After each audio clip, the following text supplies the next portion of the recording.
Hi guys, আসসালামু আলাইকুম। কেমন আছেন সবাই? দেখেন আমার বাগানের মাটির অবস্থা পুরো মরুভূমির মতন। দেখেন বালুগুলো একদম ঝরঝরে, এত ঝরঝরে হাতেই নেওয়া যাচ্ছে না গাইজ।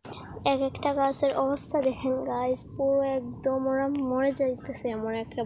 এখন পানি দেব, তো পানি নিয়ে আসি। এই তো দেখেন পানি নিয়ে আসছি, এখন গাছে পানি দেব। এখন পানি নিয়ে আসছি, গাছে পানি দেব। পানিটাও ঠান্ডা, মাশাআল্লাহ গাছগুলো শান্তি পাবে। এখন আমি গাছে সুন্দরভাবে পানি দিয়ে দেব। মাশাআল্লাহ গাছগুলো অনেক তাজা তাজা হবে গাছে পানি দেওয়ার কারণে। এই ছোট টবটার মধ্যেও পানি দিয়ে দিলাম। কৈলাস গাছটাকেও পুরো ভিজিয়ে দিলাম, শান্তি পাবে। কৈলাস গাছটাকেও পুরো ভিজিয়ে দিয়েছি। আর আমার বড় বাগানে এসে খুব সুন্দর করে গাছগুলোর মধ্যে পানি দিয়ে গাছ আরও সবুজ আর ঘন হবে। প্রত্যেকটা টব ভরে ভরে দিয়ে, এটা হচ্ছে আমার জানালার পাশের গাছগুলো অনেক সুন্দরভাবে ওদিকে ভিজিয়ে দিয়েছি।